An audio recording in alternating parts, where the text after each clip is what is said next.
The starliner Artemis drifted through the inky expanse of subsector 47G, its silver-hued hull catching ghostly reflections of distant nebulae.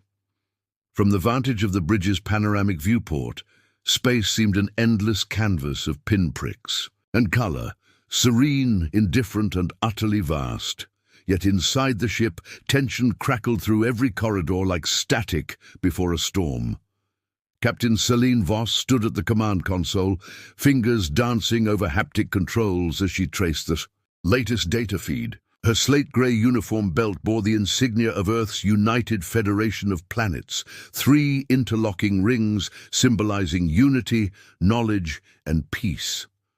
Those ideals felt distant now. "Status report," she ordered, her voice steady but low. Lieutenant Amina Kimura's holographic display shimmered to life beside Celine's shoulder. Blue lines of trajectory and red blips of hostile contacts streamed across the 3-dimensional map. "Multiple contacts emerging from the Perseus corridor, Captain. 4 Zelnari battle groups, each larger than a standard frigate squadron. They're maintaining stealth profiles at 0-point energy levels. Our sensors only get snapshots every 17 seconds. Celine's jaw tightened. The Zelnari, an ancient warrior race known for their ruthless expansionism, had pushed humanity's frontier worlds to the brink of collapse over the past decade. Despite numerous ceasefire accords, their incursions into human-allied sectors had grown bolder. She recalled the carnage on Rhea 9, where orbital bombardments rendered verdant colonies into charred wastelands. Rumors of Zelnari experiments on prisoners, of biological weapons tested on defenseless civilians, haunted every captain's nightmares. In the center of the bridge, Lord Thalrax Rhaegar, Zinarch Council emissary, hovered with his ritualistic grace. His violet skin glowed faintly beneath the flicker of control panels. The crown of bioluminescent spines atop his skull pulsed gently, indicating agitation.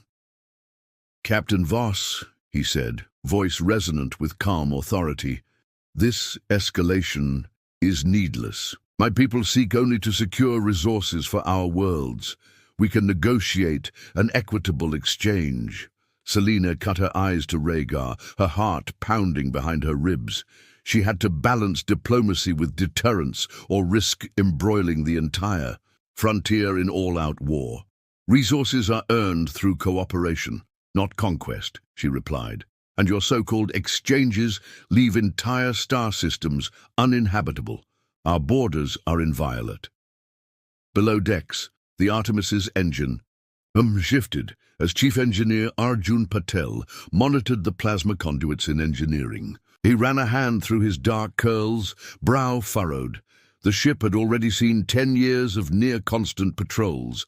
Microfractures in the superstructure were multiplying, coolant loops occasionally flaring into emergency shutdowns. He adjusted, a phase capacitor sighing as the readout flickered back into safe parameters. Even so, the Artemis was a veteran vessel, and its days of frontline duty were numbered. Suddenly, the ship shuddered, an almost imperceptible ripple at first, then a violent jolt that sent pads clattering across the deck. Warning lights exploded in red arcs. Klaxons wailed. "Report!" Celine barked.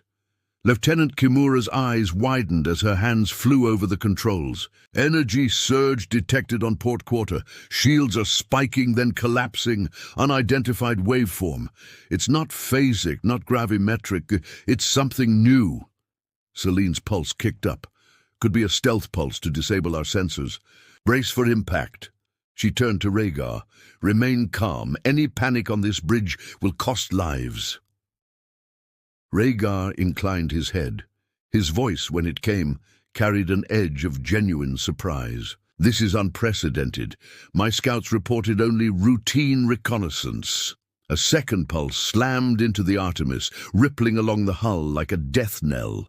The viewport stuttered with static, then cleared, revealing a pale, shimmering distortion. 1,000 kilometers away. It twisted space itself, an expanding bubble that danced with shifting lights, as though reality were melting. Temporal anomaly, muttered Kimura, voice trembling.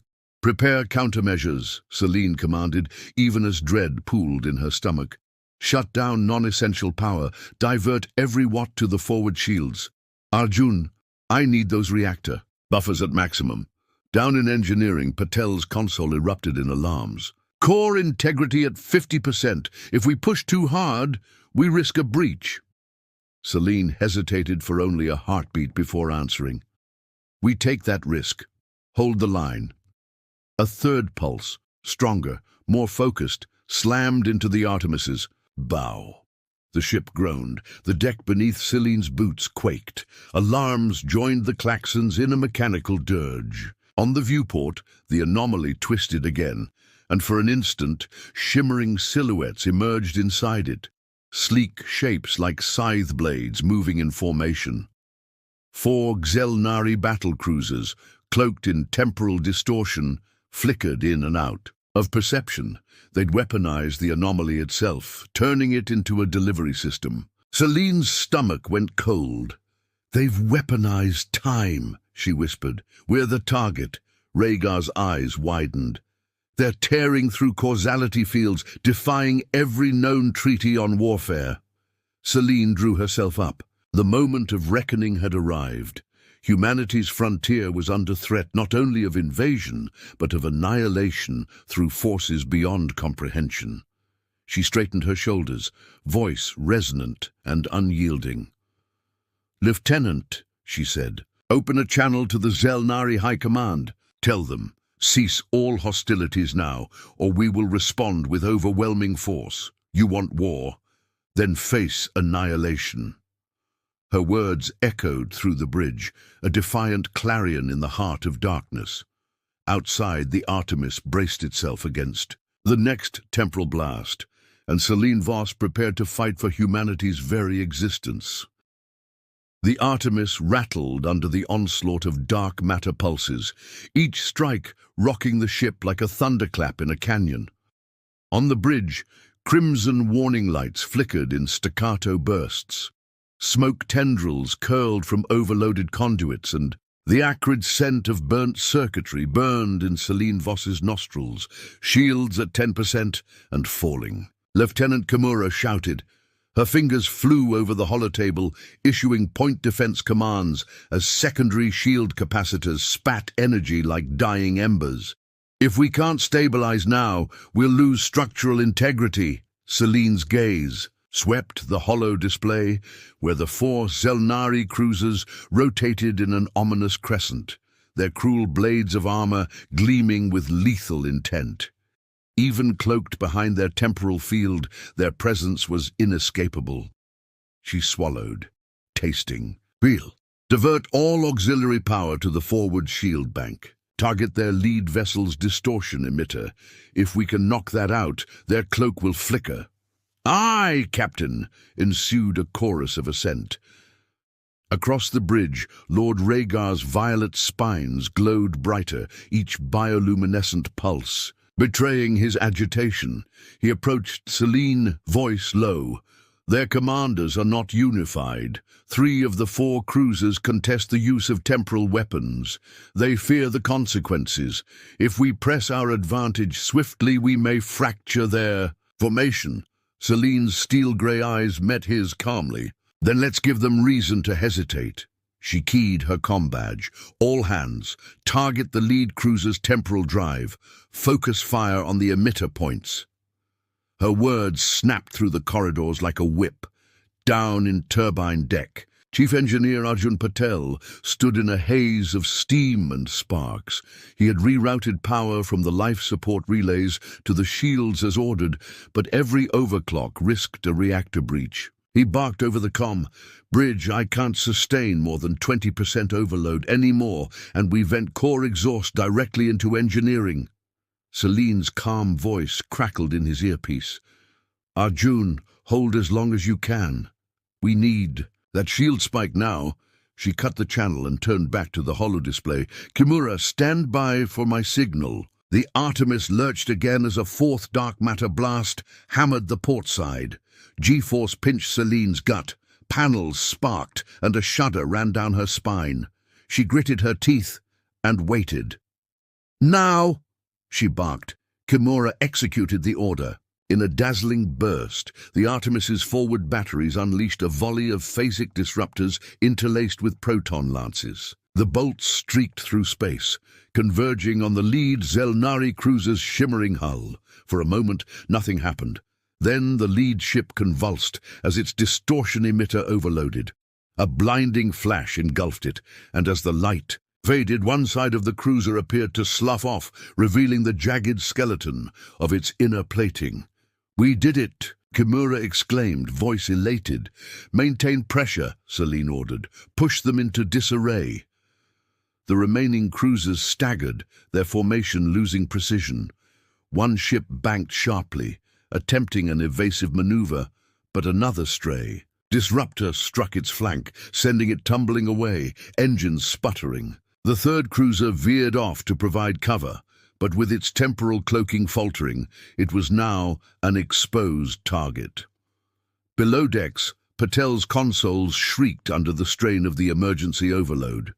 He glanced at the reactor core gauge, climbing into the red. Sweat beaded on his forehead. With a guttural roar, he engaged the emergency vent. A plume of superheated plasma hissed into a containment manifold, triggering a cascade of alarms. "Engineering to bridge," he barked. "Core pressure is critical. We're venting. Get us out of here." Celine's voice crackled back. "Hold! And tight, Arjun. We're going for a boarding deterrent." She turned to Rhaegar. "Their last cruiser is enraged. They'll try a kamikaze run.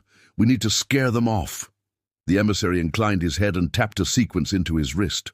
Console. Moments later, the Artemis's comm channels flared with a guttural, resonant Zelnari war cry, magnified and looped in an eerie echo. Aboard the approaching cruiser, Selene imagined the momentary freeze as its crew heard their own battle chant, twisted into a weapon. Then, with one final pulse of blinded fury, the cruiser veered off, not toward the Artemis's battered bow, but away, limping into open space. "They're breaking off!" Kimura cried, relief flooding her voice. Selene allowed herself a breath. The Artemis trembled, but it still floated, a testament to human resolve and ingenuity. She keyed the comm to all hands. "Report damage. We've got enemy ships in retreat, but expect pursuit." Rhaegar floated to her side. "Impressive, Captain. You've shown them that humanity will not bow." Selene swallowed the taste of victory and steeled herself. "We did what we had to, but this is only the beginning. They'll regroup, and they still have one more leader among them." She tapped her comm again. "Open a direct channel to the damaged cruiser. I want their commander's face on my view screen." Minutes later, the battered vessel's command deck flickered into view. A single Zelnari officer, a sinewy figure with a fractured crest, regarded Selene with furious violet eyes. "This is Captain Selene Voss of the United Federation starliner Artemis," Selene declared. "You have tested our resolve. Withdraw all forces or risk complete annihilation. This is your final warning." The Zelnari commander's mandibles clicked in disbelief. For a long, suspended moment, only static answered. Then, with a final, contemptuous snarl, he severed the link. Selene lowered the comm. "They refuse negotiation," she said quietly. Rhaegar's biolights dimmed. "Then they have chosen war," Selene nodded. "And we will give them nothing less than the annihilation we promised." She turned back to the holo display, plotting the Artemis's next move. As the crippled Zelnari fleet drifted into the darkness, Selene Voss prepared to lead humanity's counterstroke, an offensive born not of vengeance, but of survival. The Zeta 9 cluster lay before the Alliance fleet like a jeweled battlefield. Swirling cerulean gases mingled with streaks of stardust, while ancient planetoids orbited in silent vigil. Admiral Selene Archer's flagship, Intrepid Dawn, led 4 cruiser wings and 6 escort frigates into position, phalanx formation shimmering in the nebula's iridescent glow. Every sensor glowed red with contact alerts. 10 Aegis-class human cruisers arrayed in a perfect defensive circle around the new cluster's gravity-stabilized waypoint. "Commencing final approach," Archer intoned. "Phase conduits locked. All wings on my mark. Engage ion net torpedoes." Her voice was calm, betraying none of the tension rippling through her command crew. "Mark!" came the terse response from Lieutenant Harrow at Tactical. A volley of torpedoes shot forth, their glowing traces weaving a lattice of charged filaments aimed at the pylons of the nearest Aegis cruiser.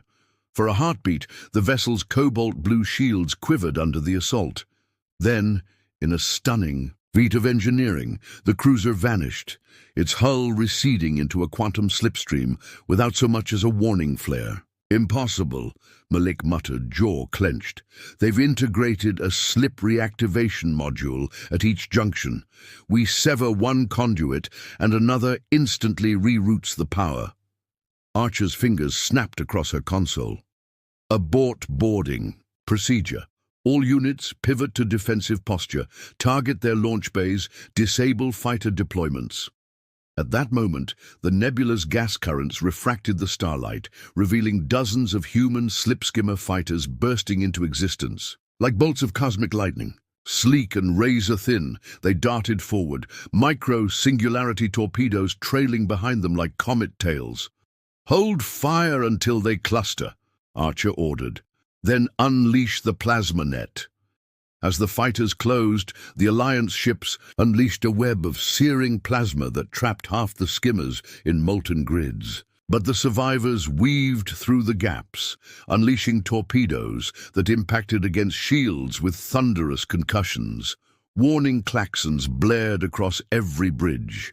The intrepid Dawn shuddered under the onslaught.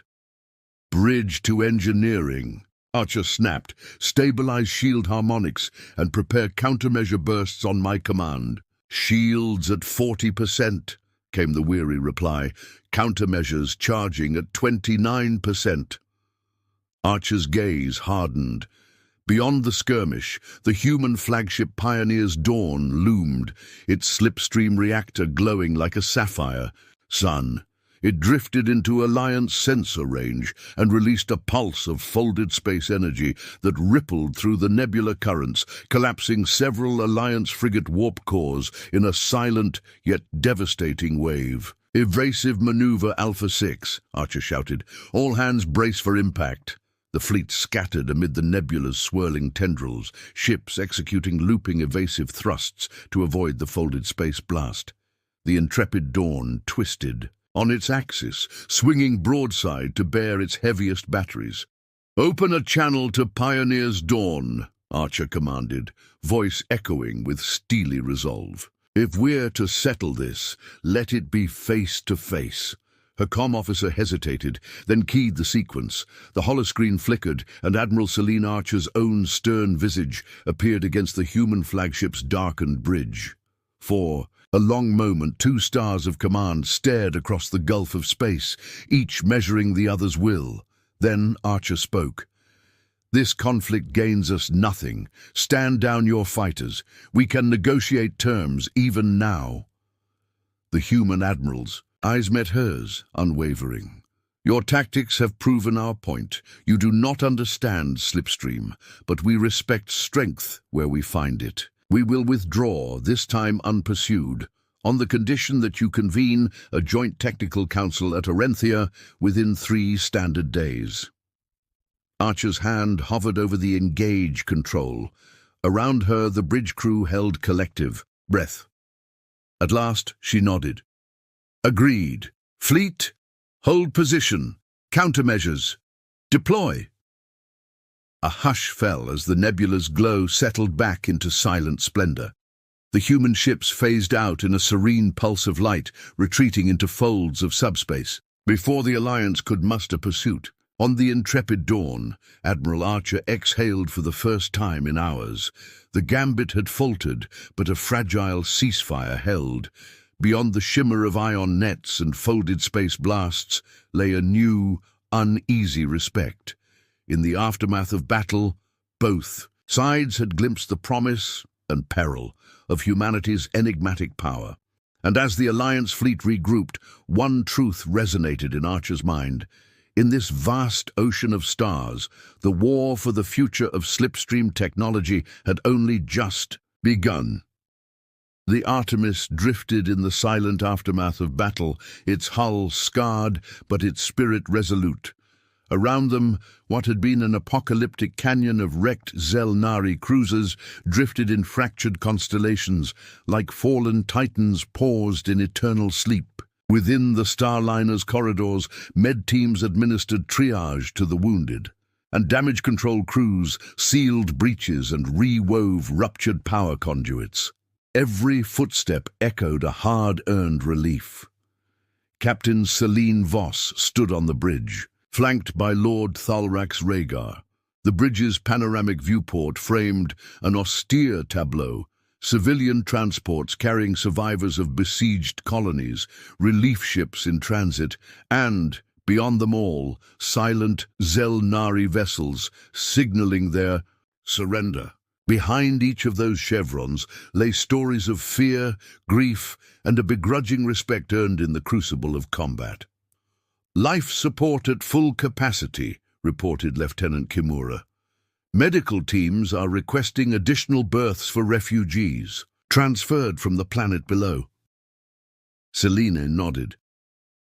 "Allocate all available quarters. We'll host them until they can be repatriated or relocated." She turned to Rhaegar, whose bioluminescent spines glowed softly. "Have the Zelnari envoy shuttles been cleared for docking?" "Yes," he replied. "They await only your signal." His voice carried the weight of his people's pride, now tempered by newfound humility. Selene drew a steady breath. "Open the docking bays and send a welcoming party, no blasters drawn." She keyed the comm. "This is Captain Voss. All weapons to stun protocols only. We want cooperation, not provocation."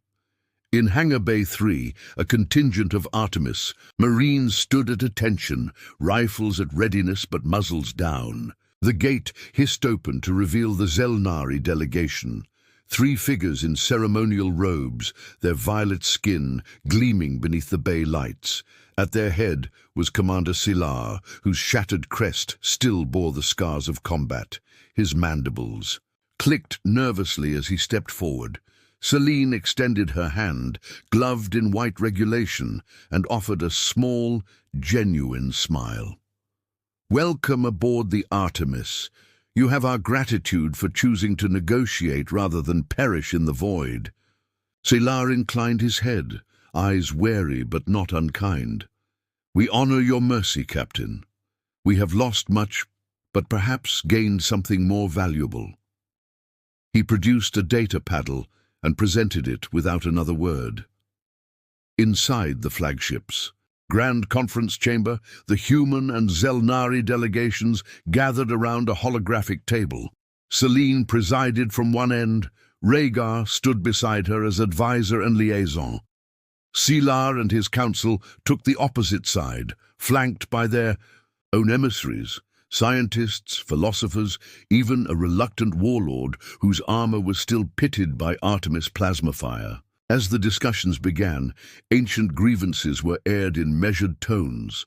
The Zelnari spoke of resource scarcity on their homeworlds, of dying stars that demanded expansion at any cost. Humanity recounted terraforming efforts that had unwittingly encroached on Zelnari migratory paths, and mining operations that had disrupted the warp currents vital to their culture. Each revelation carried pain, but also a glimmer of understanding. Hours passed in a mosaic of debate and compromise. Mutual research stations in jointly governed systems, shared conservation of nebulae rich in exotic elements, a pledge to dismantle all temporal weapon research facilities. When at last the final articles were agreed upon, obligations written in the crystalline dialect of the Xenarch and the polyglot codex of the United Federation, Selene rose. "With this accord," she intoned, voice steady, "we bind our fates not in fear, but in partnership. May this treaty stand as a testament to what can be achieved when conscience prevails over conquest." She reached out, and Sylar placed his hand upon hers, warm, tenacious, and hopeful. Later, in the stillness of the Artemis's observation lounge, Selene stood alone before the viewport. Below, the refugees disembarked into waiting shuttles. Beyond, Zelnari vessels prepared to withdraw or to assist in reconstruction efforts. Somewhere across the void, other races listened to the echoes of the treaty broadcast, weighing their own choices. Rhaegar joined her, his spines pulsing in soft luminescence. "You have done the improbable, Captain. You have turned the tide of hatred into collaboration." Selene glanced at him, exhaustion mingling with quiet triumph. "We bought time, time to heal, to restore, to learn from our folly. But lasting peace is a path, not a destination." She closed her eyes and inhaled deeply. "I'm proud of what we've done, and wary of what comes next." Rhaegar's mandibles clicked in understanding. "I will carry these hopes back to the Xenarch Council. You have given us a final chance." As the Artemis set her course for Solara Prime, burdened with treaties, wounded souls, and fragile trust, Selene Voss allowed herself a rare moment of optimism. The frontier lay before them, vast and uncertain as ever. But now, humanity stood not alone, but side by side with an alien race that had once sworn their destruction. And in that fragile alignment of wills, a new chapter of galactic history began, one where the spectre of annihilation had been held at bay by the bold cry of a single human captain. "You want war? Then face annihilation." Rejecting both paths of blind fury and unquestioning surrender, she had carved a third way, one of integrity, courage, and the enduring promise of peace.